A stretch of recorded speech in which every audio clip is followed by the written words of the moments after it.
Hi, I'm Roxane Fischer, CEO and co-founder of Anyshift, the context for AI in production. And I'm a former AI researcher and now building the context AI agents needed to operate safely and properly in production. I'm Lukas, the CEO and co-founder at vCluster. We are here at Race Summit in Paris. Super exciting to see you here, Roxane. Usually we meet in San Francisco. Yeah, but it's a place. Yeah, you're actually a French native, right? So this is your home turf. You can hear it from my accent. But yeah, like from San Francisco and Paris, fancy place. Yeah, you got to tell me all the good spots to check out while I'm in town. Race is an amazing event. It sounds like it's blowing up. This is the second time I think they're doing this.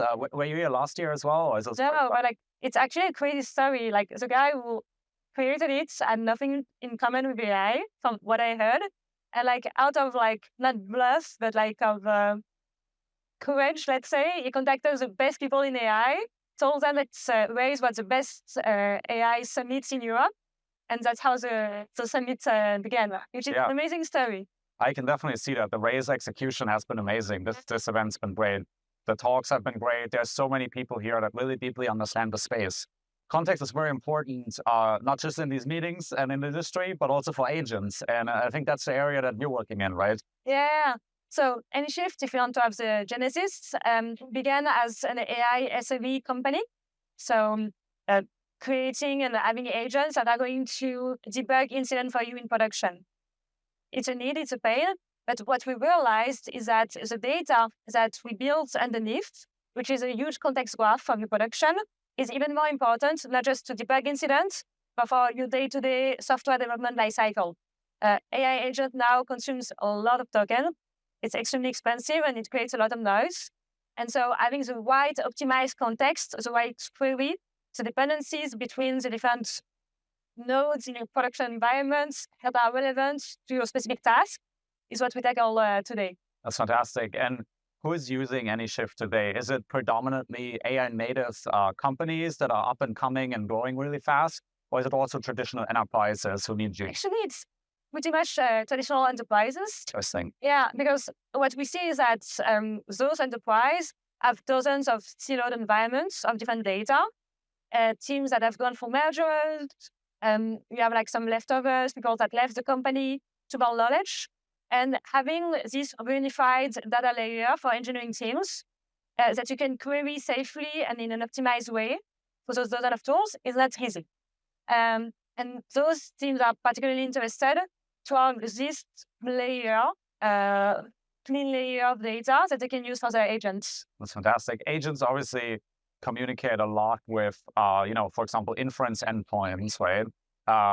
They need to, obviously connect to maybe an OpenAI or an Anthropic or, maybe a base 10 or a Nebius token factory. What do you see is used amongst your user and customer base, right? Is it a wide set of things or is it concentrated? There's a battle between Codex and Claude, Claude Code. So we are a big Claude Code shop at Anyshift. Mm-hmm. Most of our customers are as well. But we see more and more people using Codex because I think the OpenAI team has done a great job as creating Codex. And it's always a matter of like, what is the best model? Now Fable that is back. Things change so quickly in the industry. But you need to be able to try very fast. Otherwise, like you are always like, you can miss something and every week it's going so fast that I guess the most important thing is to have like a mind that can iterate fast. That's awesome. What's next for you? What's a big priority for you in your company today? So it's how do we actually like distribute the right context for those companies? So now that we are building, so Anyshift today, it's an API and SDK that provides this context. So how do we add as much context as we can on this context graph, this production graph? And the work is to have like as many integration as we can for the different companies. That's fantastic. And does your product run on Kubernetes? Do you need vCluster at all to run below? Or how do I set you guys up? Not yet. We map Kubernetes. We're actually not using Kubernetes ourselves at the moment. We will for sure at some point. Yeah, as we go deeper in the enterprise, I'm sure that will come up as a requirement. Exactly. Awesome. Fantastic. Thank you so much for taking the time. Thank you so much. Really appreciate the conversation. Thanks, Lukas.